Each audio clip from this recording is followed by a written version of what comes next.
भटक गए आप, यही उनका गोल है कि आप भटक जाओ। मुझे भटकाने के लिए कितने लोग बैठे हैं, कभी देख रहे हो ना आप इंटरनेट में, कितने लोग क्या क्या क्या क्या क्या बोल रहे हैं, बट उनको नहीं पता ये यहाँ पे है दिमाग। ठीक है, मैं बर्ड व्यू से सब देख रहा हूँ, फोकस नहीं हिलेगा, फोकस और स्ट्रांग हो गया है। अब इससे भी बड़ा करेंगे, इससे भी बेहतर करेंगे, इससे भी कई गुना बड़ा करेंगे, ये होगा हमारा जवाब। इनकी वजह से कल सुबह सुबह सबसे पहले, जबकि मैं यहाँ पे 9:30 बजे पहुँच गया था, हम रेडी कर रहे थे शो, सब कुछ टाइम पे था, क्योंकि इन सारे एथलीट्स को अलग अलग डिविजन्स में, मेंस फिजिक, ओपन, क्लासिक, सब में इनको फिट करना पड़ा। Hello friends, welcome back. This is Jeet Salal, founder of Himalayan stallion. आप सभी लोगों का स्वागत है हमारे नए वीडियो में। अब देखो भाई, आज का जो एक वीडियो है ना, ये बहुत ही इंपॉर्टेंट और बहुत ही इंटरेस्टिंग वीडियो है, क्योंकि आज मैं बात करने वाला हूं सच्चाई की, ट्रुथ की। आज मैं आपको एक्सप्लेन करूंगा कि how sports festivals are executed. ये कोई जस्टिफिकेशन वीडियो नहीं है, ये एक नॉलेज वीडियो है। जिस तरीके से आप मेरे चैनल को, मुझे फॉलो करते हो, एक्सरसाइज की टेक्निक के बारे में, इंफॉर्मेशन के बारे में, नॉलेज के बारे में, न्यूट्रिशन, फूड रिलेटेड नॉलेज के बारे में, आज मैं आपको इवेंट्स रिलेटेड नॉलेज देने वाला हूं। क्यों दे रहा हूं मैं, क्या है मेरा बैकग्राउंड, क्या है मुझ में क्रेडिबिलिटी जो मैं इंफॉर्मेशन आपको दे रहा हूं। अभी करंटली इस वक्त मैं कर रहा हूं पोस्ट ग्रेजुएशन ऑस्ट्रेलिया से, ग्रिफिथ यूनिवर्सिटी से, स्पोर्ट्स एंड इवेंट मैनेजमेंट में। क्यों? क्योंकि यही चीज मैं अपने करियर में, यानी कि अपने जो मैं काम करता हूं उसमें मैं कर रहा हूं, यानी कि मैं इवेंट्स ऑर्गेनाइज करता हूं, जैसे कि HSF, Himalayan stallion sports festival. तो ये जो चीजें हैं मैं लर्न कर रहा हूं, सीख रहा हूं, पढ़ रहा हूं, इसीलिए मुझे ये लगता है कि आपको भी ये जानने की जरूरत है। अब आप लोग ये सोच रहे होंगे कि भाई हमें क्या जरूरत है ये सब लर्न करने की, इवेंट्स के बारे में, कैसे रन होते हैं, कैसे स्पोर्ट्स फेस्टिवल होता है। जरूरत है, क्योंकि ये फिल्टर आपके दिमाग में होना बहुत जरूरी है कि कौन सा रॉन्ग नंबर है और कौन सा सही नंबर है। यानी कि आपको ये पता होना बहुत जरूरी है कि मार्केट में इंफॉर्मेशन क्या सही है और क्या गलत है। ये एनालाइज करने की पावर आपके दिमाग में होनी चाहिए। आप जब एक्सरसाइज सीखते हो तो आपको पता चल जाता है ना कि सही फॉर्म टेक्निक क्या है, कौन से फूड में कितना न्यूट्रिशन है, कौन से फायदेमंद है, कौन सा नहीं है, ये नॉलेज। तो इसी तरीके से इवेंट्स की नॉलेज से आपको ये फायदा मिलेगा कि आप गलत सही इंफॉर्मेशन का चुनाव कर पाओगे, डिसाइड कर पाओगे कि क्या सही है क्या गलत है। और ये जो चीज मैं आज आपको बताने वाला हूं ना, ये बहुत ही लाखों की इंफॉर्मेशन है, मतलब कि बहुत वैल्यूएबल इंफॉर्मेशन। कल के दिन आप अपना इवेंट ऑर्गेनाइज करना चाहो, या छोटा मोटा इवेंट करना चाहो, बड़ा इवेंट करना चाहो, इस तरीके का, तो आप कर पाओगे। तो भाई जितना सीखा है मैंने, आपको फिर से सिखाने आया हूं मैं एक एजुकेशनल वीडियो लेके। Let's start. अब कोई भी जब इवेंट होती है ना, तो उसको मैं सिंप्लीफाई करके आपको समझाता हूं 3 सेगमेंट्स में, 3 हिस्सों में। पहला हिस्सा है फाइनेंस, दूसरा हिस्सा है ऑपरेशन चैलेंजेस, तीसरा हिस्सा है मैनेजमेंट चैलेंजेस। अब फॉर एग्जांपल यहाँ पे हम HSF, Himalayan stallion sports festival Delhi की बात करते हैं, जो अभी अभी एग्जीक्यूट हुआ है, तो उसके हिसाब से एग्जाम्पल्स के तौर पे मैं आपको समझाऊंगा। अब बात करते हैं फाइनेंसेस की। अब देखो, कोई भी इवेंट होती है ना, तो उसमें पैसा इन्वॉल्व होता है, यानी कि पैसे की जरूरत पड़ती है और पैसा खर्च होता है। ठीक है, अब जब फाइनेंस की बात आती है तो कॉस्ट कौन कौन से इन्वॉल्व होते हैं। सबसे पहले वेन्यू के रेंटल का कॉस्टिंग। अब फॉर एग्जांपल यहाँ पे प्रगति मैदान की हम बात करते हैं, तो प्रगति मैदान का कॉस्टिंग रेंट का होता है, जो आप चाहें वेबसाइट पे जाके चेक कर सकते हैं, सब कुछ पड़ा होता है वहां पे। ठीक है, उसके साथ सर्विसेज, जैसे कि AC सर्विसेज, इलेक्ट्रिसिटी। आपको लगेगा भाई वेन्यू आपने रेंट में ले लिया तो AC और इलेक्ट्रिसिटी तो आपको वैसे ही मिलनी चाहिए, ऐसा नहीं होता है। वेन्यू और AC, इलेक्ट्रिसिटी सर्विसेज, ये सेपरेट होती हैं चीज़ें, तो इसका एडिशनल कॉस्ट होता है जो आपको पे करना पड़ता है उस वेन्यू को, खास तौर पे जब हम प्रगति मैदान की बात करते हैं। उसके बाद आती है परमिशंस, जैसे कि पुलिस परमिशन, ट्रैफिक की परमिशन, फायर डिपार्टमेंट की परमिशन, इलेक्ट्रिकल डिपार्टमेंट की परमिशन, हेल्थ डिपार्टमेंट की परमिशन, कई तरीके के इंश्योरेंस, जो पब्लिक वहाँ पे देखने आ रही है, एथलीट्स आ रहे हैं, विजिटर्स आ रहे हैं, उनका इंश्योरेंस लेना पड़ता है, पब्लिक इंश्योरेंस, जनरल इंश्योरेंस। तो ये सारी चीज़ों में कॉस्टिंग लगती है, पैसे खर्च होते हैं। अब कितने पैसे खर्च होते हैं, क्या होते हैं, इसका एग्जैक्ट डेटा अगर आप वेबसाइट पे जाओगे ना, प्रगति मैदान ITPO की, तो आपको सारा पता चल जाएगा कि एक जगह को सिर्फ वेन्यू को रेंट करने में ही आपकी कितनी कॉस्टिंग लगती है, जो एक बहुत बड़ा अमाउंट है। ठीक है, उसके बाद बारी आती है आपकी ब्रांडिंग एरिया कॉस्ट, यानी कि जब प्रगति मैदान को आप रेंट पे करते हो तो वो सिर्फ एरिना, अंदर का ही रेंट आप दे रहे हो। उस एरिना के बाहर, हॉल्स के बाहर जो कुछ भी आप अपना पोस्टर लगा रहे हो, बैनर लगा रहे हो, कारपेट बिछा रहे हो, उस सबका आपको पर स्क्वायर फीट के हिसाब से एरिया पैसा देना पड़ता है, उसका रेंट खरीदना पड़ता है, यानी कि उसका एडिशनल कॉस्टिंग है ये रेंटल के अलावा। उसके बाद प्रोडक्शन, जो आप देखते हो इवेंट के अंदर, जो टेबल, कुर्सी, LEDs, stage, everything, nail to stage, every single thing जो भी लगी हुई है, एवरीथिंग, कारपेटिंग से लेकर वो स्ट्रक्चर दिखाई दे रहा है, सबका प्रोडक्शन के कॉस्ट के अंदर आता है। मैन पावर, जो लोग दिख रहे हैं आपको टी शर्ट पहन के घूम रहे होते हैं, स्टाफ क्रू लिखा हुआ, वो कैमरा लेके लोग घूम रहे होते हैं, माइक, एंकर, 50 चीज़ें, सिक्योरिटी, बॉडीगार्ड्स, ये सारे के सारे जो सिक्योरिटी पर्सनल्स होते हैं, ये प्रोडक्शन के अंदर का खर्चा है। उसके बाद आती है हमारे इवेंट की, स्पेसिफिकली अगर हम HSF की बात करें, which is a drug tested, dope tested event, उसके अंदर आपको डोप टेस्टिंग का कॉस्ट पड़ता है, जो बहुत ही हायर रेंज पे रहता है। कोई भी नॉर्मल स्पोर्टिंग इवेंट में इतना ज़्यादा इश्यूज क्रिएट नहीं होते फंडिंग वाइज, लेकिन डोप टेस्टिंग इन्वॉल्व होने की वजह से आपका कॉस्टिंग बहुत ऊपर चला जाता है, क्योंकि आपको हर एथलीट के सैंपल कलेक्ट करनी है, हर एथलीट की यूरिन, उसका ब्लड, ये सारी चीज़ों को टेस्ट करना है, तो उसका कॉस्टिंग, एडिशनल कॉस्ट जो बहुत ज़्यादा है। ठीक है, अगर आपको इंडिपेंडेंटली सर्च करना है तो आप जरा चेक करिए इंटरनेट पे पर एथलीट कॉस्टिंग कितना पड़ता है, तो आपको अंदाजा आ जाएगा, रफ फिगर आ जाएगा। ठीक है, उसके बाद आती है मैनेजमेंट टीम, जो हमारी टीम होती है, जितनी भी टीम हम हायर करते हैं, खुद की पर्सनल टीम, ऑर्गेनाइजेशन जो एग्जीक्यूट कर रही है, उसकी टीम का स्टे, ट्रैवल, क्योंकि भाई हम तो नहीं रहते दिल्ली में, हम कोई कहीं रहता है, कोई कहीं रहता है, सारे टीम को एक जगह पे लेके आना, स्टे कराना, ट्रैवल कराना, ये सारी चीज़ें कॉस्ट इन्वॉल्व होती है इसमें। उसमें जजेस भी आ गए, उसमें हमारे और जो टीम मेंबर्स है वो आ गए, अलग अलग लोकेशन से जो आ रहे हैं, स्टे, फूड, एवरीथिंग। ठीक है, कॉस्टिंग बता रहा हूँ, इसीलिए बताना पड़ रहा है सारा कुछ। अब बात करते हैं आपके रजिस्ट्रेशन फीस की। अब देखिए, जो ये रजिस्ट्रेशन फीस होती है ना, किसी भी एथलीट की, कोई भी गेम हो रहा है अंदर, चाहे बॉडी बिल्डिंग हो रहा है, पावर लिफ्टिंग हो रहा है, एवरीथिंग, आपकी रजिस्ट्रेशन फीस जितनी भी आई हो, वो टोटल बजट के, यानी कि जो ये इवेंट को स्पेसिफिकली स्पोर्ट्स फेस्टिवल को, हमारे जैसे HSF जैसे स्पोर्ट्स फेस्टिवल को ऑर्गेनाइज कराने की जो टोटल बजट होता है, उसका सिर्फ 25 से 30% होता है, समझना। ठीक है, 25 से 30%। क्यों कह रहा हूं मैं ऐसा? क्योंकि ये इतने सारे जो कॉस्टिंग हैं, ये इससे कवर नहीं होते हैं।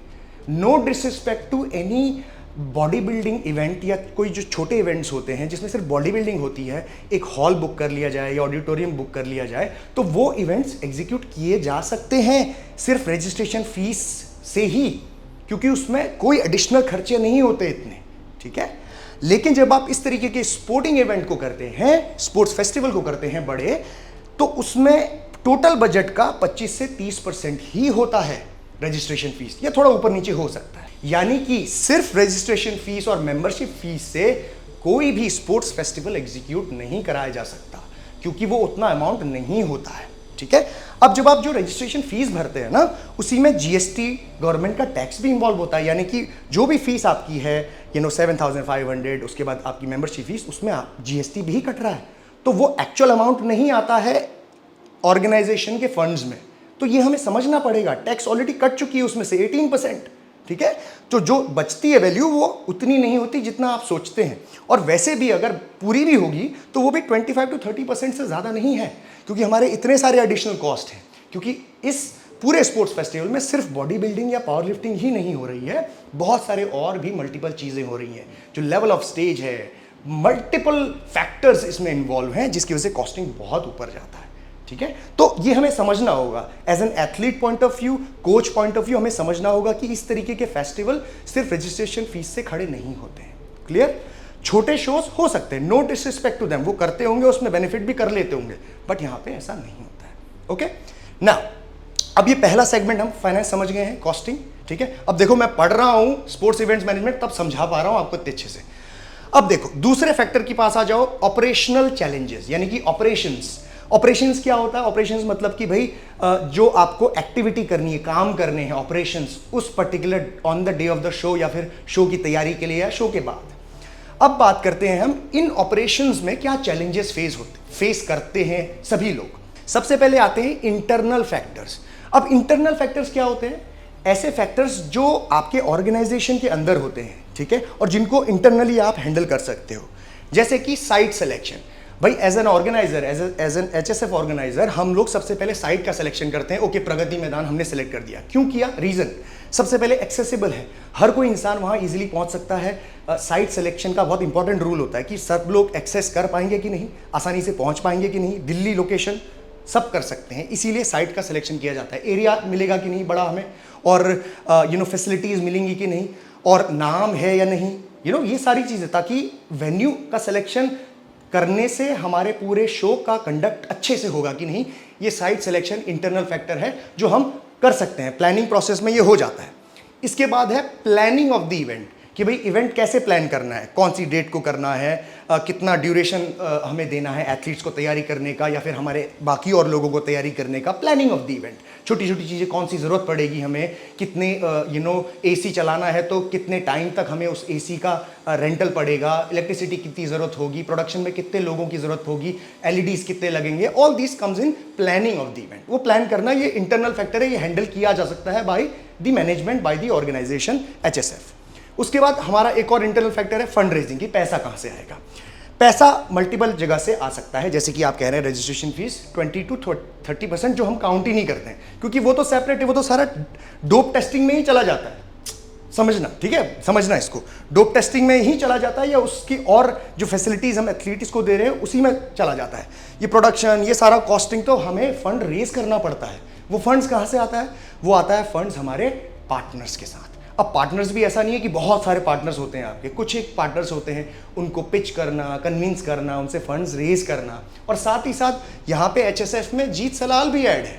तो जीत सलाल itself is a big partner जो पैसे डालेंगे। तो मेरे पॉकेट से बहुत सारे पैसे इसमें जाते हैं ताकि ये पूरा फेस्टिवल ऑर्गेनाइज हो सके। अगर मैं रिलाई करूँ सिर्फ हमारे अदर पार्टनर्स पे और रजिस्ट्रेशन फीस पे, तो ये स्पोर्ट्स फेस्टिवल ऑर्गेनाइज नहीं हो पाएगी, फंड्स रेज नहीं हो पाएगी। ये समझना होगा आपको, ठीक है। तो ये मेरी जिम्मेदारी है कि ऑन टॉप ऑफ इट जो भी बचता है, जितने भी पैसे कम रह जाते हैं, वो मेरे पॉकेट से जाते हैं और जाएंगे ही, and I am ready for that, कोई प्रॉब्लम नहीं इसमें, ठीक है। लेकिन मैं आपको थोड़ा सा फंडिंग समझा रहा हूँ। ये हो गई, फंड रेज हो गई। इसके बाद बात आती है बारी डिजाइन एंड लेआउट, कि भाई उस हॉल में, उस एरिया में किस तरीके से, कहाँ पे कौन सा स्टेज लगेगा, कौन से लोग कहाँ पे खड़े होंगे, कारपेटिंग कैसी लगेगी, लेआउट कैसे होगा एरिया का, ये सब डिजाइनिंग में आता है। ये सारे इंटरनल फैक्टर्स हैं। और ये ऑपरेशन के चैलेंजेस, इंटरनल फैक्टर की वजह से अगर कोई चैलेंज हमें आता है तो वो सॉल्व किया जा सकता है, क्योंकि हम प्लानिंग में उसे हैंडल कर लेंगे। या अगर मान लो कि on the day of the show किसी चीज़ की ज़्यादा ज़रूरत पड़ गई, मान लो कि अगर हमें 50 सिक्योरिटी की जगह पे 60 की ज़रूरत पड़ गई, तो हम तुरंत उसको एडजस्ट कर सकते हैं। इंटरनल फैक्टर है ये, वो मैनेज किया जा सकता है। मैन पावर की 5 की ज़्यादा ज़रूरत पड़ गई, हम कर सकते हैं। कारपेट थोड़ा और ज़्यादा लगाना है, कर सकते हैं। इंटरनल फैक्टर है, क्योंकि वो प्लानिंग में, साइट सिलेक्शन में हमने सॉल्व कर दिया है। अब आ जाओ एक्सटर्नल फैक्टर में, जो हमारे हाथ में नहीं होता है, समझना, ठीक है। अब देखो, जब एक्सटर्नल फैक्टर की बात आती है तो ऑपरेशनल वाइज हमें क्या चैलेंजेस फेस करने पड़ते हैं। सबसे पहले देखो, नेचुरल डिजास्टर्स। भाई बाढ़ आ गई, आग लग गई, बुश फायर्स, जंगल में आग लग जाती है, ऐसा ऑस्ट्रेलिया में बहुत बार होता है। आग लग जाती है, धुआं धुआं हो जाता है, इवेंट्स कैंसिल हो जाते हैं, फ्लाइट्स नहीं उड़ती, स्टॉर्म, 50 चीज़ें। नेचुरल डिजास्टर कुछ नहीं किया जा सकता। राइट्स, भाई दंगे हो गए, होता है ऐसा, कई सारे इवेंट्स कैंसिल हो जाते हैं दंगों की वजह से।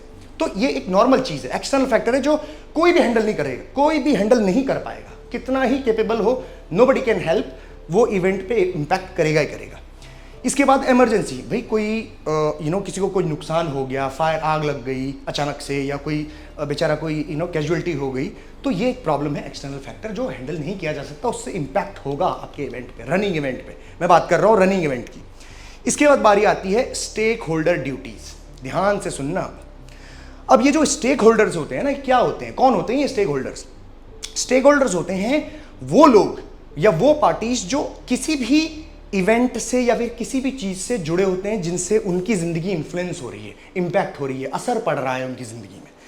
सो पहले स्टेक होल्डर्स कौन होते हैं? पहले तो ये कोई ऐसे नंबरिंग में नहीं है, लेकिन स्टेक होल्डर्स जिनसे HSF या भी किसी भी इवेंट से जिनका नाता होता है, और जिन इवेंट में अगर कुछ भी चेंजेस होंगे या उसका कोई भी बेनिफिट होगा या कोई भी नुकसान होगा, तो इन सारों को होगा। एथलीट्स स्टेक होल्डर्स होते हैं। आप एज एन एथलीट एक स्टेक होल्डर हो, यानी कि कुछ भी होगा तो आपको उसका डायरेक्ट इम्पैक्ट होगा। एग्जिबिटर्स, जो ब्रांड्स हैं जो वहाँ पे बूथ लगा रहे हैं, जो आ रहे हैं वहाँ पे, ब्रांड्स या कोई भी इंडस्ट्री के लोग, वो एक बहुत बड़े स्टेक होल्डर्स हैं। Organisers, HSF organisers, our team, management, everybody, जो लोग भी पैसे लगा रहे हैं, उन सबका वो स्टेक होल्डर्स हैं। उसके बाद गवर्नमेंट, सरकार भी एक बहुत बड़ी स्टेक होल्डर होती है भाई। स्टेट गवर्नमेंट, हमारी जो सेंट्रल गवर्नमेंट, ये सारे बड़े बड़े स्टेक होल्डर्स हैं जो मैंने आपको दिखाए ना, ये पुलिस, ट्रैफिक, फायर डिपार्टमेंट, डाडा, ये सारे स्टेक होल्डर्स हैं। ठीक है, कुछ भी इवेंट में कुछ भी होगा तो इन पे इम्पैक्ट होएगा, या फिर ये कुछ गड़बड़ करेंगे या ये कुछ ऊपर नीचे करेंगे तो इवेंट पे इम्पैक्ट आएगा। ठीक है, उसके बाद वेंडर्स, जो प्रोडक्शन में जो आपको कारपेट लगा रहे हैं, LED लगा रहे हैं, म्यूजिक दे रहे हैं, माइक लगा रहे हैं, anchor, everything, these all are vendors. अगर ये लोग अपना कोई भी चीज़ें ऊपर नीचे करते हैं, ड्यूटीज ठीक से नहीं करते हैं, तो उसका इम्पैक्ट किस पे आएगा? इवेंट पे आएगा। विजिटर्स एंड व्यूअर्स, ये भी स्टेक होल्डर्स हैं। अगर विजिटर्स और व्यूअर्स कोई चीज़ ठीक से ना करें या इवेंट में कोई चीज़ ठीक नहीं हो तो उसका इम्पैक्ट विजिटर और व्यूअर्स पे पड़ेगा। मतलब ये क्या होता है ना कि लेन देन, मतलब कि दोनों ही एक दूसरे से इंटरकनेक्टेड होते हैं। हम सारे स्टेक होल्डर्स इवेंट से, और इवेंट स्टेक होल्डर से कनेक्टेड है। क्लियर?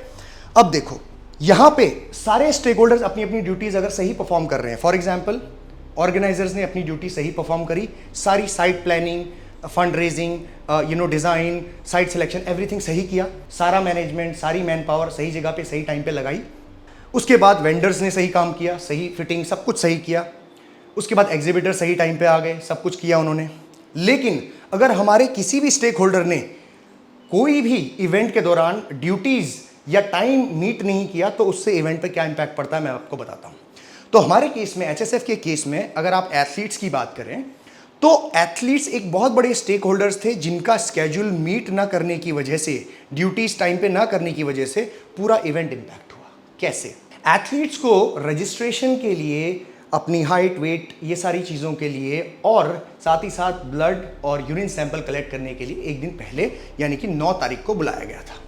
ठीक है, 9th, वो पूरा दिन उनके लिए सेट किया गया था जिसमें 11 बजे से शाम के 6 बजे तक टाइम दिया गया था। और ये प्री इन्फॉर्म किया हुआ है, ये पिछले 2-3 महीने से बताया जा रहा है लगातार, ईमेल्स में, फ़ोन करके, मैसेजेस में। ठीक है, अब अगर कोई एथलीट यहाँ पे टाइम मीट नहीं करता है, जबकि वहाँ पे पूरी मैनेजमेंट टीम रेडी है, हमारे ऑर्गेनाइजर्स रेडी हैं, गवर्नमेंट की सारी परमिशंस हैं, वेन्यू की बुक कर दिया गया है, सब कुछ टाइम पे है, सिक्योरिटी है, सब लोग खड़े हैं वहाँ पे, लेकिन फिर भी एथलीट्स उस ड्यू टाइम को मीट नहीं कर पा रहे हैं, यहाँ पे नहीं पहुँच रहे हैं।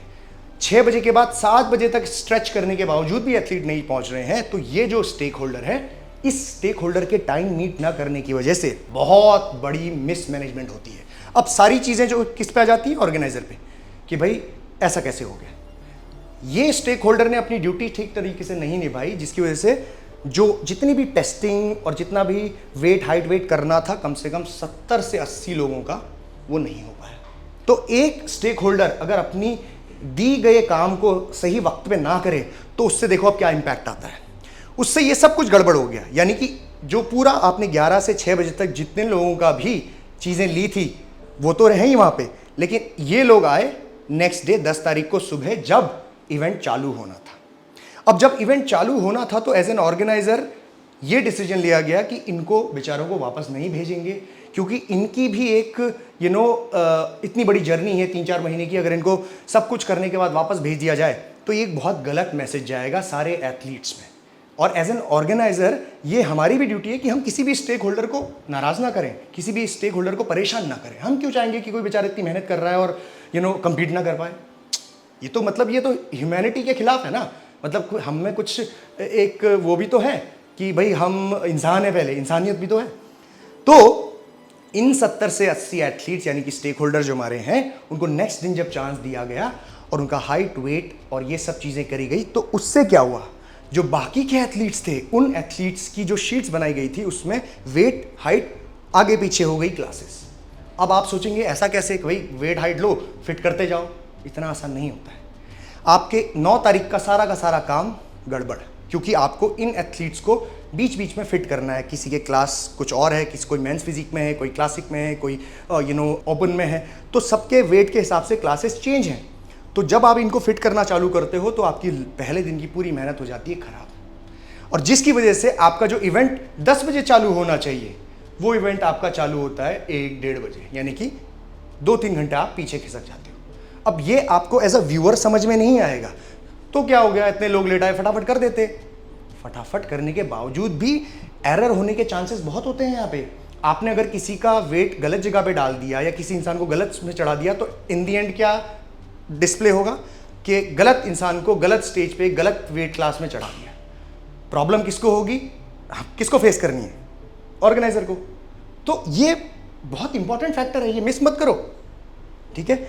अब फाइनली अगर आप ये सारी चीज़ें 2-3 घंटे में मैनेज करके कुछ ना कुछ करके चीज़ें ठीक करते हो, लेकिन हर क्लास को जब आप खत्म होती है बॉडी बिल्डिंग की या क्लासिक की या फिर किसी की, जब भी वो क्लास एक खत्म हो रही है तो दूसरे क्लास को स्टार्ट करने में यूजुअली 1 से 2 मिनट का टाइम लगता है पीछे लाइनअप लगाने में और नए एथलीट्स को बुलाने में। बट ये वेट की गड़बड़ी की वजह से जो 70 एथलीट्स को ऊपर नीचे फिट करना पड़ा, हर क्लास में कन्फ्यूजन पैदा हो गया। और ये कन्फ्यूजन को दूर करने के लिए हर क्लास के बीच में 10 से 15 मिनट 20 मिनट का वक्त लग रहा था कि कोई गलत आदमी ना चढ़ जाए, कोई छूट ना जाए, राइट। तो ये रीज़न की वजह से वक्त लगा।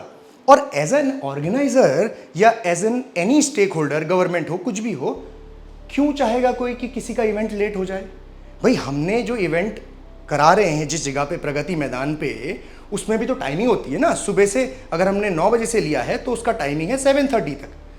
अब 7:30 के बाद अगर हम कोई चीज़ करते हैं तो हमें एडिशनल कॉस्ट पड़ता है, हमें एसी का एडिशनल कॉस्ट देना है, हमें और बाकी चीज़ें होती हैं, उस जगह का एडिशनल कॉस्ट देना पड़ेगा। वो एज एन ऑर्गेनाइजर क्यों देगा कोई, या क्यों देना चाहेगा जानबूझ के। मैं तो ये तो नहीं चाहूँगा ना कि मेरा इवेंट लेट हो जाए और मैं सबको दुखी कर दूँ और पैसे भी ज़्यादा दूँ अपनी जेब से। फंडिंग भी तो ध्यान रखनी है ना, हमने फंड रेजिंग भी तो की थी, उससे बजट से ऊपर जाएगा तो हमारा तो बहुत नुकसान है। और जो कि फिर भी एज एन ऑर्गेनाइजर ये रिस्क लेने के लिए वी वर रेडी। कोई बात नहीं, लेट हो गई event, we will stretch it to 10:30 और 11, नो प्रॉब्लम, एडिशनल कॉस्ट देंगे। लेकिन अब आते हैं हमारे दूसरे स्टेक होल्डर, जिसकी वजह से ये एक्सटर्नल फैक्टर एक पैदा हुआ, वो है गवर्नमेंट। अब देखो, गवर्नमेंट भी एक बहुत बड़ा स्टेक होल्डर है यहाँ पे। अब गवर्नमेंट में मैं बताना चाहूँगा कि प्राइम मिनिस्टर मोदी की विजिट प्रगति मैदान में 11 तारीख को, यानी कि जिस दिन हमारा इवेंट हो रहा है 10 तारीख को, उसके नेक्स्ट डे होनी थी, ठीक है, 11 को। अब ये बात हमें 2 दिन पहले बताई गई, ठीक है, 9 तारीख से पहले, यानी कि 7 तारीख को बताई गई कि आपकी मीटिंग है, एक प्राइम मिनिस्टर मोदी आने वाले हैं, तो हम सभी ऑर्गेनाइजर्स को जितने भी इवेंट उस दिन हो रहे हैं प्रगति मैदान में, सबको गाइड करेंगे कि ये करना है, ये नहीं करना है, प्रोटोकॉल सेट करेंगे। तो ठीक है, अब उस प्रोटोकॉल में क्या बताया गया कि भाई 9 बजे से लेकर 12 बजे तक पीएम मोदी जी वहाँ पे आएंगे, तब आपके जो व्हीकल्स का मूवमेंट है वो बंद कर दिया जाएगा, कोई भी गेट से व्हीकल्स अंदर नहीं आएंगे। उसके साथ साथ पूरे एरिया में सिक्योरिटी होगी, एसपीजी होगी, जो लोगों ने देखा ही होगा 11 तारीख को, सब ब्लैक सूट कमांडोज खड़े थे बाहर। और साथ ही साथ आपकी वॉकिंग एंट्री हो सकती है गेट से, गेट नंबर 10 से 11 से या दूसरे और गेट से, लेकिन ये मूवमेंट 9 से 12 के बीच में नहीं होगी। हमने कहा और कुछ तो नहीं है, उन्होंने कहा नहीं और कुछ नहीं है, बाकी आप सबको इन्फॉर्म कर दीजिए, हमने ऑलरेडी कर दिया था। अब जब भी पीएम की विजिट होती है तो पीएम की विजिट से पहले एक प्रोटोकॉल होता है पीएम की सिक्योरिटी का। वो उस पूरे एरिया में जहाँ पे पीएम जाने वाले हैं वहाँ एक दिन पहले आके एक सरप्राइज विजिट करते हैं। अब ये सरप्राइज विजिट ध्यान रखना, इसमें इन्फॉर्म नहीं किया जाता कि जो उनकी पीएम की सिक्योरिटी है, जो एनएसजी कमांडोज हैं, वो कब आएंगे। वो ऐसा नहीं बोलेंगे कि हम 4 बजे आ रहे हैं, जो भी बॉम्ब है वो साइड कर दो आप लोग। ऐसे नहीं होती है पीएम की सैनिटाइजेशन जिस एरिया में जा रहे होते हैं पीएम। सरप्राइज एलिमेंट होता है, तुरंत जाएंगे, 5 मिनट में बंद बंद बंद। और ये एक बहुत बड़ा एक्सटर्नल फैक्टर है, इसमें कोई कुछ नहीं कर सकता। और एग्जैक्टली सेम ही चीज हुई रनिंग शो में। जब हम खींच रहे थे तो जैसे ही 8:30-9 बजा था, एसपीजी अलॉन्ग विथ पुलिस वहां पे आए और उन्होंने कहा कि just 1 minute, close everything. 1 minute में सब बंद करो, माइक, एलईडी, एवरीथिंग, म्यूजिक व्यूजिक सब बंद। एसपीजी इज हियर, सैनिटाइज करेगी, सारी लोकेशन चेक करेगी, ये भीड़ को बाहर निकालो। ये एक बहुत बड़ा फैक्टर है, आप कुछ नहीं कर सकते इसमें। He is the prime minister. आप एक देश के राजा की जो प्रोटोकॉल है उसको चैलेंज नहीं कर सकते, आप कोई भी हो। और वहां पे जब ये सिचुएशन हो गई तो वहां पे एज एन एथलीट या एज एन स्टेक होल्डर हम सभी लोगों को एक साथ मिलके एक पेज पे रहना चाहिए था, समझना चाहिए था सिचुएशन को कि क्या है, ठीक है। अब वो कैसे समझ सकते हैं? कोई भी किसी भी दूसरी बातों पे विश्वास ना करो अनलेस कि वो इंफॉर्मेशन ऑर्गेनाइजर के पॉइंट ऑफ व्यू से आ रही है या ऑर्गेनाइजर के साइड से आ रही है, प्लेटफॉर्म के साइड से आ रही है, ठीक है। वहां पे अगर थोड़ा सा पेशेंस अगर आप दिखाते, तुरंत 1 घंटे में इंफॉर्मेशन हमारे प्लेटफॉर्म से चली गई थी कि भाई ऐसा ऐसा हुआ है और कल वापस से शो जहाँ पे छूटा था वहीं से स्टार्ट किया जाएगा। लेकिन उस 1 घंटे या 1.5 घंटे के बीच में बहुत सारी ऐसी इतनी मिस इन्फॉर्मेशन फैलाई गई जिसकी वजह से लोग प्रोवोक हुए, जिसकी वजह से एथलीट्स का, इन सारे स्टेक होल्डर्स का, व्यूअर्स का, विजिटर्स का, वेंडर्स का, एथलीट्स का कितना नुकसान हुआ, ऑर्गेनाइजर्स का, राइट। तो ऐसे मौकों पे हम सभी स्टेक होल्डर्स को प्लेटफॉर्म की बात सुननी चाहिए क्योंकि वही तो सही बात करेगा, ठीक है। और ये सिचुएशन को संभालने के लिए I was talking to a lot of people, वहाँ पे एसएचओज थे, वहाँ पे पुलिस वाले थे, सबसे बात की गई, लेकिन कुछ नहीं हो सकता। तुरंत जाके इंफॉर्मेशन मैंने अपने प्लेटफॉर्म पे Himalaya stallion sports festival HSF के एक्सपो के पेज में वीडियो बना के डाला ताकि लोगों को क्लैरिटी से समझ में आ जाए ना। मतलब आप 10 लोगों की बात सुनोगे जो कनेक्टेड ही नहीं है, जो हमारे स्टेक होल्डर्स ही नहीं है, उनकी बात आप मानेंगे या आप ऑर्गेनाइजर की, प्लेटफॉर्म की बात मानेंगे? क्योंकि मैं तो करेक्ट बात करूंगा सारे एलिमेंट्स को एनालाइज करने के बाद कि हम कब कितने बजे कैसे कर सकते हैं, करेक्ट। तो ये एक्सटर्नल फैक्टर को कोई संभाल नहीं सकता, लेकिन फिर भी हमने इंफॉर्मेशन देते हुए ये बताया कि कल वापस से हम करेंगे और सारे लोग 9 बजे से पहले पहुंचिए। अब एज अ स्टेक होल्डर, चाहे आप एथलीट हो, चाहे विजिटर हो, व्यूअर हो, गवर्नमेंट हो, वेंडर्स हो, एग्जिबिटर्स हो, आप सभी लोगों की ये जिम्मेदारी है कि आप ऑर्गेनाइजर्स यानी कि प्लेटफॉर्म से, जिस प्लेटफॉर्म से जुड़े हो उस प्लेटफॉर्म की इंफॉर्मेशन को क्रेडिबल माने, राइट। और जब इस प्लेटफॉर्म से एक वीडियो जाती है कि ऐसा ऐसा हुआ था और हम कल मॉर्निंग में फिर से कंडक्ट करेंगे चीज़ें, तो आपको एश्योरेंस मिल रही है कि हाँ कल सुबह होगा, कोई बात नहीं, ये हो गया, ये एक्सटर्नल फैक्टर था, कोई भी इसको मैनेज नहीं कर पाता। तो आपको रादर देन इम्पेशेंटली चीज़ों को आउट ऑफ प्रोपोर्शन सोच के बोलना इंटरनेट पे, या फिर किसी भी रैंडम इंसान जो है ही नहीं यहाँ पे, जिसको पता ही नहीं हुआ क्या है, उसकी बात सुन के रिएक्ट करना, इससे नुकसान आप ही का हुआ, इससे नुकसान हम सारे स्टेक होल्डर्स का हुआ, हम सभी का हुआ, ठीक है। तो ये नहीं करना चाहिए था। और उस पूरी रात, राइट, वो इन्फॉर्मेशन डालने के बाद, वो वीडियो डालने के बाद तुरंत ही 2 बजे 2:30 बजे के आसपास मैंने वापस से एक वीडियो डाली। क्यों? ताकि आप लोगों को, एथलीट्स को टाइमिंग पता चले। मैंने बताया 9 बजे से लेकर 12 बजे तक पीएम का विजिट है, उससे पहले सारे लोग आ जाना, इन्फॉर्म कर दिया है। अब चलिए कुछ लोग यहाँ पे ये भी कहेंगे कि भाई रात को 2 बजे कौन जगह रहता है? आप जगे हो, लेकिन हम थोड़ी जगे थे, करेक्ट, नहीं जगे होगे, लेकिन सुबह तो उठ गए होगे, 7 बजे उठ गए होगे, 8 बजे उठ गए होगे। सबसे पहले क्या करोगे? क्यों आए थे दिल्ली? हम सब दिल्ली HSF के लिए ही आए थे ना, मेरी पूरी टीम, सारे विजिटर्स, एथलीट, सब HSF के लिए आए थे। अब जब HSF में कोई भी इंफॉर्मेशन हमें चाहिए होगी HSF के बारे में, तो हम सबसे पहले क्या खोलेंगे? HSF का इंस्टाग्राम पेज, जो एक सही इंफॉर्मेशन, क्रेडिबल इंफॉर्मेशन जहाँ से हमें प्राप्त होगी वो HSF है, ना कि कोई रैंडम यूट्यूब या कि रैंडम कोई इंस्टाग्राम चैनल जो रिलेटेड ही नहीं है HSF से, जिसका कोई नाता नहीं है, वो स्टेक होल्डर नहीं है हमारा। आप लोग स्टेक होल्डर हैं, हम लोग हैं, तो आपको हमसे पूछना है। हमारे प्लेटफॉर्म में जो इन्फॉर्मेशन जाएगी वही करेक्ट होगी। अब जब रात को जाते ही 10 साढ़े 10 बजे जब मैंने इन्फॉर्मेशन डाली कि ये मैटर हुआ था, तो बात वहाँ पे ख़त्म हो जानी चाहिए। उसके बाद आपको इम्पेशेंट होके ये नहीं सोचना चाहिए कि अरे कैंसिल हो गया शो, चलो मैं फटाफट वीडियो बना के डाल देता हूँ। क्या कर रहे हो? मतलब आप इतना इम्पेशेंट क्यों हो? मतलब मेरे को तो यकीन ही नहीं हो रहा कि कैसे घर पहुंचा इंसान, कैसे उसने फटाफट से कैमरा खोला और फट से वीडियो बना के डाल भी दिया।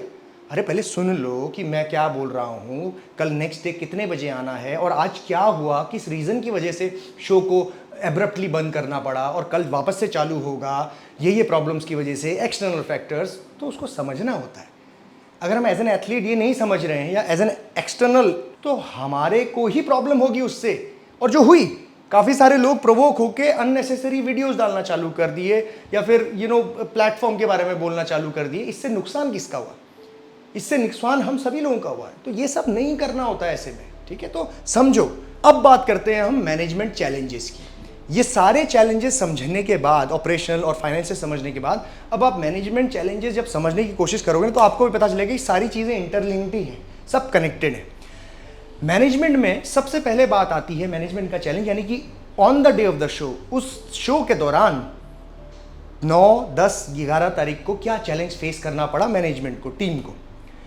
सबसे पहली चीज आती है जब हमारे स्टेक होल्डर्स डेडलाइंस को मीट नहीं करते, यानी कि जो तय वक्त दिया गया है उस वक्त पे काम नहीं करते। अब चाहे वो एग्जिबिटर्स हों, चाहे वो ऑर्गेनाइजर्स हम खुद हों, चाहे वो गवर्नमेंट हो, चाहे वेंडर्स हों, चाहे विजिटर्स हों, व्यूअर्स हों या एथलीट्स, कोई भी स्टेक होल्डर अगर टाइमली मैनर पे अपना काम नहीं करेगा तो उससे पूरा इवेंट इंपैक्ट होता है। मान लो कि मेरी टीम को जहां पहुंचना था वो वहां पे नहीं पहुंची, रजिस्ट्रेशन टेबल पे टीम खड़ी नहीं थी आपकी, ठीक है, तो किसको दिक्कत होगी? पूरे इवेंट को। यूरिन सैंपल कलेक्शन करने वाले लोग वहां पे नहीं प्रेजेंट होते, वेट हाइड करने वाले वहां पे प्रेजेंट नहीं होते, तो किसको दिक्कत होती? पूरे इवेंट को। उसी तरीके से जब एथलीट टाइम पे नहीं पहुंचेंगे रजिस्ट्रेशन में तो दिक्कत किसको होगी? पूरे इवेंट को। अब लगेगा क्या? लेकिन मैनेजमेंट का प्रॉब्लम कि भाई मैनेजमेंट तो किया ही नहीं। अरे भाई आप टाइम पे क्यों नहीं आए? 70 से 80 लोग जब टाइम पे नहीं आएंगे तो क्या करेगा उसमें इंसान? और ये रीजन की वजह से, स्केड्यूल मीट ना कर पाने की वजह से नेक्स्ट डे का पूरा इवेंट फ्लो गड़बड़ हो गया। समझ रहे हो? अब ऐसा नहीं है कि आपको टाइम नहीं दिया गया है। 9 तारीख को 11 बजे से 6 बजे तक भरपूर टाइम है। अरे भाई अगर आप 11 से 6 बजे टाइम दिया गया है तो आप 5:30 बजे थोड़ी आओगे। मतलब क्या चल क्या रहा है ना? तो टाइम जब दिया गया है तो उसके बीच में, उससे पहले आपको स्लॉट्स डिवाइड किए गए, उसमें आप आइए। उसके बावजूद भी 7 बजे तक टाइम स्ट्रेच किया गया। वो जो वेन्यू होती है ना उसको बुक करना पड़ता है। मतलब ऐसा नहीं है कि मेरा नहीं है वो, मतलब होटल, वो बुक करना पड़ता है। वहाँ पे अमाउंट लगती है, पैसे लगते हैं और उसका एक तय वक्त होता है। उस बुकिंग टाइमिंग के बाद कोई दूसरी चीज़, दूसरा फंक्शन वहाँ पे होता है। हम ऐसा भी नहीं कर सकते थे कि तुम फंक्शन मत करो, हमें कंटिन्यू करने दो। अरे भाई कोई शादी वादी हो रही है, किसी के कुछ हो रहा है, वहाँ पे कुछ और चीज़ होगी 7 बजे के बाद, तो वो भी नहीं कर सकते और अचानक से दूसरा वेन्यू भी नहीं कर सकते। तो ये ना बड़ा चैलेंज होता है ये सब करना। तो इसीलिए डेडलाइन, टाइम पे आना बहुत ज़रूरी है हर किसी को, सारे स्टेक होल्डर्स को। अब वो जब आप नहीं आओगे तो क्या प्रॉब्लम होगी? सब गड़बड़ हो गया। डोप टेस्टिंग यानी कि सैंपल कलेक्शन आपको करना है, उसमें वक्त लगता है।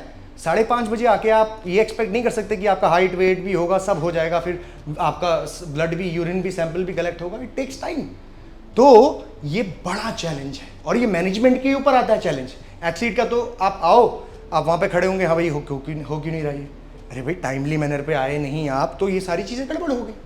ठीक है, तो ये बड़ा चैलेंज है। अब दूसरा चैलेंज सुनो, communication gap. Now as a stakeholder, जैसे मैंने अभी आपको बताया, आपको प्लेटफॉर्म की बात सुननी होगी, HSF प्लेटफॉर्म की बात सुननी होगी, क्रेडिबल इंफॉर्मेशन जो यहां से आपको मिल रही है वो सुननी होगी, ना कि कोई थर्ड पार्टी, कोई रैंडम इंसान, कोई यूट्यूब पे, कोई इंस्टाग्राम पे, कोई भी रैंडम इंसान आपको कुछ भी बोल देगा, आप इन्फ्लुएंस थोड़ी हो जाओगे। ये फिल्टर तो आपको ही लेके आना पड़ेगा ना दिमाग में, ये एनालाइज करने का कि मुझे किस बात से इन्फ्लुएंस होना है। जिंदगी में क्या होता है ना, आप दुनिया में लोग इन्फ्लुएंस करने के लिए बैठे हुए हैं, लेकिन किससे इन्फ्लुएंस होना है, ये इसका चयन, इसका सिलेक्शन करने की जो पोटेंशियल है, शक्ति है, वो खुद में ही होनी चाहिए। वो कैसे आएगी? वो तब आएगी जब नॉलेज मिलेगी, ज्ञान प्राप्ति होगी ज्ञान की। जब मैं एक्सरसाइज सिखाता हूं आपको कि ये ऐसे हाथ हिलाओ, वैसे हिलाओ, ये खाओ, तो फिर जब आपको कोई गलत ज्ञान दे रहा होता है तो समझ में आ जाता है ना आपको कि यार ये बकवास बात हो रही है, मेरे को असली ज्ञान पता है, इसीलिए समझा रहा हूं ये सारा कुछ मैं इवेंट, नहीं तो कोई जरूरत नहीं थी। ठीक है, क्योंकि आप भी एक स्टेक होल्डर हो, as a viewer, as a visitor, you are also a stakeholder. आपका भी इसमें रोल बनता है, आप भी इंपैक्ट होगे और आपकी वजह से भी इवेंट इंपैक्ट होगा। इसीलिए समझा रहा हूं मैं, कल के दिन अपना इवेंट करोगे तो आपको ये सारी चीज़ें, ब्लूप्रिंट है ये, मतलब ये बहुत ही वैल्यूबल इंफॉर्मेशन है जो मैं इतने यूनिवर्सिटी से, इतनी बड़ी यूनिवर्सिटी से इतने पैसे खर्च करके, इतना टाइम इन्वेस्ट करके सीख रहा हूँ, वो ब्लूप्रिंट आपको दे रहा हूँ। बहुत कई सारे लोग होंगे जिनको इससे बहुत मदद मिलेगी। ठीक है, इंफॉर्मेशन। नाउ अब जब कम्युनिकेशन की बात आती है तो प्रोवोक मत हो ना, इन्फ्लुएंस मत हो ना किसी से भी, क्योंकि जो प्रोवोक कर रहे हैं आपको, जो इन्फ्लुएंस कर रहे हैं, गलत डायरेक्शन में भेज रहे हैं, वो आपका भला नहीं चाहते हैं भाई। आज से पहले ये HSF नाम की जो चीज़ है ना, ये नहीं थी, और ये HSF कोई नॉर्मल बॉडी बिल्डिंग कॉम्पिटिशन नहीं है, 50 बार बता दिया मैंने आपको।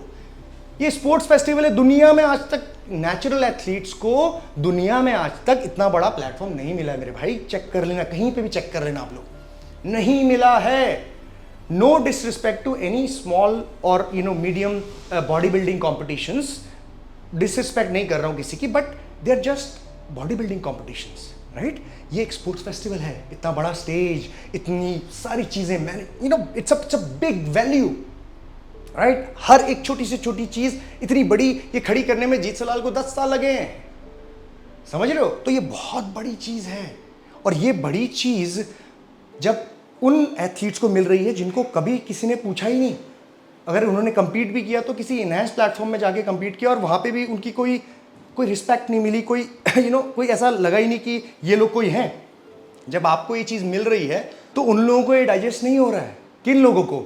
जो लोग natural, drug free, steroid free fitness को आगे नहीं देना चाहते, वो लोग जो ऑलरेडी उस एनहांस रास्ते में हैं, और ये देख के कि कोई steroid free, drug free athlete इतना आगे बढ़ रहा है, उसको इतनी बड़ी स्टेज मिल रही है, इतनी पॉपुलैरिटी, इतना फेम और इतना रिस्पेक्ट मिल रही है, उसको डाइजेस्ट नहीं हो रही है।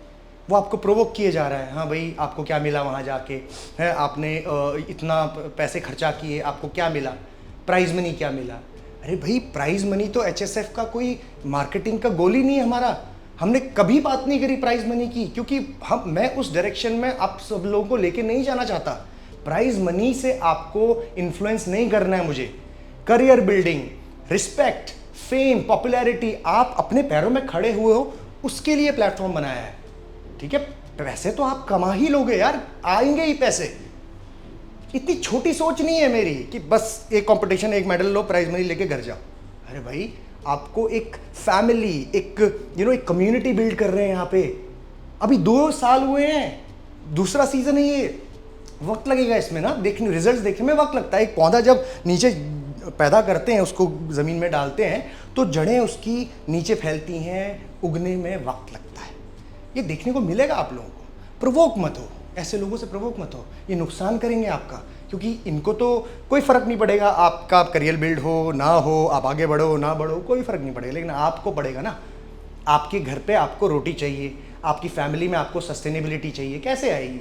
जब आप एक रिस्पेक्टेड लेवल पे रहोगे, रिस्पेक्टेड काम करोगे, आपको लोग जानेंगे, आपकी डिमांड होगी, तो ये डिमांड क्रिएट होगी ना। इससे हम सब लोग इतने शॉर्ट टर्म गोल क्यों देख रहे हैं? मतलब वक्त लगता है यार, चीज़ें बनने में वक्त लगता है। सो इसीलिए डोंट बी दैट पर्सन जो किसी से भी इन्फ्लुएंस हो जाए। अरे इतने बुद्धू थोड़ी हैं हम लोग यार, किसी से भी इन्फ्लुएंस हो जाएंगे। दिमाग है हमारे पास, नॉलेज है, बता रहा हूँ मैं, सीखो इसको, फिर करो ना, फिल्टर करो इन्फॉर्मेशन को, कौन सही बात कर रहा है, कौन गलत बात कर रहा है। जाके देखो वेबसाइट में सब कुछ लिखा होता है, अपने से ही बना रहा हूँ, जाके चेक करना, सब लिखा होगा।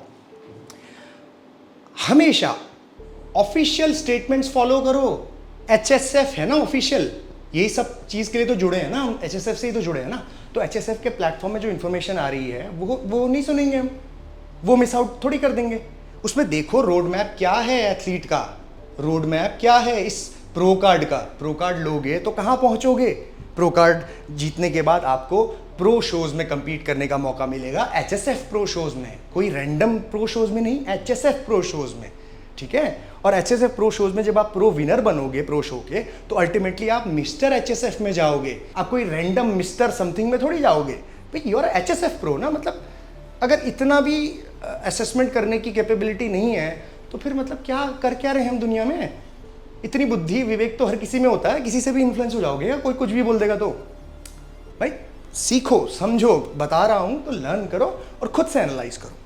ठीक है, अब बात आती है फाइनल डे की, वापस से कनेक्ट कर रहा हूँ मतलब कि क्या क्या हुआ।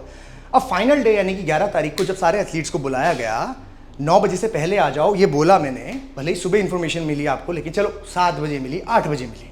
जब बोल रहा हूँ 9 बजे से पहले आ जाओ, तो कुछ ना कुछ करके आ जाओ ना सुबह 9 बजे से पहले। क्यों? क्योंकि भाई आप जब आओगे तो टैनिंग लगेगी, फिर लाइनअप तैयार होगा, उसकी वजह से अगर डिले हो रहा है तो इसमें मैनेजमेंट का कितना बड़ा चैलेंज है। मतलब सोचो वहाँ पे जो पीछे स्टेज मार्शल्स खड़े हैं, लाइनअप लगाने के लिए जो लोग खड़े हैं मैनेजमेंट के, वो चिल्ला रहे हैं 112, 114, 110। अब 10 का लाइनअप है, 10 में से अगर 8 ही लोग वहाँ पे अवेलेबल हैं, 2 लोग कहीं नहीं आए, टैनिंग नहीं लगी है उनकी, या फिर वॉशरूम गए हैं या खाना खा रहे हैं, तो ये लाइनअप कैसे चढ़ेगा स्टेज में? और मान लो कि चढ़ा दिया उन 8 लोगों को कि भाई 2 लोग नहीं आए हैं, स्टेज में जजेस ने मेडल वेडल सब पहना दिया, जजिंग हो गई, उसके बाद 2 लोग आएंगे, फिर वो बोलेंगे कि मुझे तो स्टेज में चढ़ना था, मेरा तो क्लास था, मिस हो गया। अब उसको कैसे, उस मैनेजमेंट चैलेंज को आप कैसे करोगे हैंडल, ये बताओ। जब आप टाइमली मैनर पे रिपोर्ट नहीं कर रहे हो, ऑन टाइम नहीं आ रहे हो बोलने के बावजूद भी, तो इसको कैसे हैंडल करोगे? इसीलिए समझिए, कोई भी स्टेक होल्डर टाइम मीट नहीं करता है ना, तो पूरा इंपैक्ट उसका इवेंट पे आता है। फिर क्या बोला जाएगा? अरे हमें स्टेज में नहीं चढ़ने दिया गया। अरे भाई ये भी तो बताओ कि हम लेट हो गए थे, हम टाइम पे नहीं आए, टैनिंग वैनिंग लगाने नहीं आए। टैनिंग कोई ऐसा तो नहीं है ना स्प्रे मारा खा हो गई, लगता है उसमें 15-20 मिनट लग जाते हैं, पर एथलीट में 10-15 मिनट लग ही जाते हैं। तो ये जिम्मेदारी किसकी है? एथलीट की है ना। तो समझना होगा, हमें ये सारी चीज़ों को समझना होगा। डिले सिर्फ एक मैनेजमेंट से नहीं होता है, सारे फैक्टर्स इसमें इन्वॉल्व हैं। और दूसरी चीज़, अब आप लोग एज एन एथलीट ये एंटाइटलमेंट में मत रहो कि कोई भी बॉडी बिल्डर अगर है तो उसको ही सारी प्रॉब्लम्स या कॉम्प्रोमाइजेज या सेक्रीफाइसेस करने होते हैं। उसने ही पानी छोड़ा होता है, उसने ही खाना छोड़ा होता है। भाई ये हर स्पोर्ट की डिमांड होती है। मैं ताइक्वांडो एक नेशनल प्लेयर रह चुका हूँ, नेशनल में गोल्ड जीता है। और कैसे जीता है मैं आपको बताता हूँ। रात को 3 बजे तालकटोरा इंडोर स्टेडियम दिल्ली में मेरी बाउट हुई। एक बाउट नहीं, मल्टीपल बाउट्स होती हैं भाई। जब आप नेशनल से जाते हो ना तो एक फाइट थोड़ी होती है, पहले किसी को बीट करना होता है। जितने भी वेट क्लास में होते हैं, फाइनल्स होते, क्वार्टर फाइनल, सेमीफाइनल्स, उसके बाद फाइनल में जाते हो आप। 3-4 बाउट होने के बाद मैंने उस दिन गोल्ड मेडल जीता रात को 3 बजे। खाना नहीं खाया है, गर्मी हो रही है, पंखे नहीं चल रहे, एसी नहीं चल रहा, कुछ नहीं चल रहा, डिहाइड्रेटेड है पूरी बॉडी, है ना। ये सारी सिचुएशन में भी एक चैंपियन जो होता है ना, अपने दिमाग को काम रखता है, कंपोज रखता है। क्योंकि वो किस चीज़ के लिए आया वहाँ पे? वो उस कंपटीशन को खेलने के लिए आया है। मैं एक्सटर्नल फैक्टर, अगर बाकी जो लोग बात कर रहे हैं वहाँ पे, लोग उसकी बात सुन के अरे ये तो बकवास है, यहाँ पे कुछ नहीं होगा, रिस्पेक्ट कुछ नहीं करता उस मेडल की रिस्पेक्ट या उस प्लेटफॉर्म की रिस्पेक्ट, तो फ़ायदा क्या होगा मेरा? ये मैं आया क्यों हूँ यहाँ पे? तो ये तो मतलब मेरी बेवकूफ़ी है ना, कि मतलब मैं ऐसा सोच रहा हूँ कि मैं इतना सेक्रीफाइस कर रहा हूँ, मैं पानी छोड़ रखा है, मैंने खाना छोड़ रखा है और मैं इस तरीके से बिहेव कर रहा हूँ। हर स्पोर्ट की रिक्वायरमेंट है भाई। आप बॉक्सिंग कर लो, बास्केटबॉल खेल लो, क्रिकेट खेल रहे हो, हर स्पोर्ट में कहीं ना कहीं आपको कॉम्प्रोमाइज़ करने पड़ेंगे। और ये ज़रूरी नहीं है ना कि ये चीज़ जो आप अभी फेस कर रहे हो ये अगले इवेंट में भी करो, क्योंकि हर इवेंट में एक्सटर्नल फैक्टर ज़रूरी नहीं है हो। चीज़ें टाइमली मैनर पे भी होती हैं, लेकिन अगर उस दिन ऐसा पर्टिकुलरली हो रहा है तो ये संयम, ये फोकस, ये डेडिकेशन और ये रिस्पेक्ट टू द प्लेटफॉर्म ही हमें एक सही चैंपियन एथलीट बनाती है। अगर मैं भी उस दिन हार मान जाता और भाग के चला जाता वहाँ से और कहता ऐसा ऐसा हो गया, एक वीडियो बना देता, तो कैसे चीज़ें कैसे होती? ठीक है, तो समझा करो एज एन एथलीट, चाहे आप बॉडी बिल्डर एथलीट हो, बॉडी बिल्डिंग वाले हो या कोई भी हो, किसी भी एथलीट, साथ सब हर किसी को सेक्रीफाइस करना होता है। हम कोई सुपीरियर नहीं हो जाते if we are a bodybuilder. और जब आप पीक मिस करने की बात करते हैं तो मैं आपको बताता हूँ, अगर आप ये कह रहे हैं कि मेरा पीक मिस हो गया क्योंकि मेरी टाइमिंग थी 10 बजे या 11 बजे और हुआ 3 बजे से 4 बजे, तो वो पीक सिर्फ आप ही का मिस थोड़ी हुआ है। वो पूरे जितने भी एथलीट्स थे सभी तो डिले हुए ना, सभी का पीक तो मिस हुआ होगा। तो इसमें आपके लिए अनफेयर कैसे हुआ? वो सभी के लिए अनफेयर है। अगर कोई -5 में गया है, माइनस मार्किंग किसी की हुई है, तो आप ही की नहीं सभी की हुई है, तो सब लोग इक्वली तो हुए ना, बराबरी तो हुए ना। लेकिन मैं ये नहीं जस्टिफाई नहीं कर रहा हूँ कि ऐसा हो गया तो अब क्या करें। अरे ये फैक्टर ये हमारे हाथ में ही नहीं था ना डिले होना, तो हम क्यों चाहेंगे डिले हो? और अगर डिले हो गया है तो सभी के लिए डिले है ना, ये आपके लिए भी डिले है, हर स्टेक होल्डर के लिए डिले है, मेरे लिए एज एन ऑर्गेनाइजर भी डिले है, गवर्नमेंट के लिए भी डिले है, वेंडर के लिए भी डिले है, सबके लिए डिले है भाई। समझो हर कोई उस दिन कॉम्प्रोमाइज ही कर रहा था। ठीक है, तो ये हमें समझना होगा, ये अंडरस्टैंडिंग लेके आनी होगी। और ये अंडरस्टैंडिंग कैसे आती है? ज्ञान से, नॉलेज से। आज समझा रहा हूं मैं तो समझ में आना चाहिए आपको। ठीक है, अब दूसरी चीज आप ये कहते हैं कि नमक पानी ये सब चीजें हम छोड़ते हैं। ऑफ कोर्स अगर मैं कोई एक स्पोर्ट का एथलीट हूं, बॉक्सर हूं, तो मैंने भी कहीं ना कहीं तरीके के सेक्रीफाइस मुझे करने होंगे बाउट के लिए। अगर मैं फिर वही बोलते रहूंगा कि देखो मैंने ये सेक्रीफाइस किया हुआ है, देखो ये, अरे डिमांड है भाई, ये डिमांड तो मुझे फुलफिल करनी पड़ेगी ना, तभी तो मैं वो उस स्पोर्ट का एक अच्छा एथलीट बनूंगा। अगर मैं बोलूँगा देखो देखो मुझे ऐसा ऐसा करना पड़ता है, ये करना पड़ता है, तो फिर मैं कर क्यों रहा हूँ वो? This is the requirement. If I don't do this then I won't be able to become that particular athlete या चैंपियन। तो ये डिमांड रिक्वायरमेंट होती है भैया, ये हर स्पोर्ट की रिक्वायरमेंट होती है, इसको जस्टिफाई मत किया करो। मैं भी एज एन ऑर्गेनाइजर ये कहूँ कि मैं रात को सो नहीं सकता हूँ तो मतलब देखो मैं सो नहीं रहा हूँ, अब मुझे कुछ मत बोलो आप, ऐसा थोड़ी होता है। हम सब अपना अपना रोल प्ले कर रहे हैं इस दुनिया में, सबको अपनी अपनी ज़िंदगी में कॉम्प्रोमाइज़ करने हैं, सेक्रीफाइसेस करने हैं, और तभी हम अपनी ज़िंदगी में आगे बढ़ पाएंगे। और इम्पेशेंटली कभी भी किसी चीज़ को रिएक्ट मत करो, ठंडे दिमाग से सोचो, इन्फॉर्मेशन को डाइजेस्ट करो और फिर रिएक्ट करो। कभी आपने किसी भी इंसान को दौड़ते दौड़ते खाना खाते हुए देखा है क्या? बैठ के खाना खाना पड़ता है ना। तो जब आपका दिमाग में इतना गुस्सा है, जब आप दर्द में हो, परेशानी में हो, उस टाइम पे रिएक्ट क्यों कर रहे हो? गलत ही चीज़ होगी। मैं कई सारे लोगों का मैंने देखा कि इम्पेशेंट हो गए, उसी दिन रात को फट से कैमरा खोल के वीडियो डाल दी बना के, और फिर नेक्स्ट डे सारे वीडियो डिलीट कर रहे हैं। फिर वो, अरे जब वीडियो डिलीट ही करने हैं तो आपने वीडियो बनाई क्यों? कितनी गलत बात हो गई ना, कि मतलब आप इतना इम्पेशेंटली आपने रिएक्ट किया और फिर उसी रिएक्शन पे आपको खुद शर्मिंदा हुआ। ये नौबत मत आने दो लाइफ में। ये तो छोटा सा इंसिडेंट आपकी लाइफ में हुआ, लेकिन कल के दिन जब आप खुद ये ऑर्गेनाइज करोगे इस तरह का इवेंट, तब क्या होगा? तब ऐसे रिएक्ट करोगे क्या? ठीक है, एक इवेंट को या फिर किसी भी चीज़ को खड़ा करने में सब लोगों का साथ लगता है। सारे स्टेक होल्डर्स, हम सब इम्पैक्ट होते हैं, सबको बेनिफिट होता है, सब इसमें इन्वॉल्व है।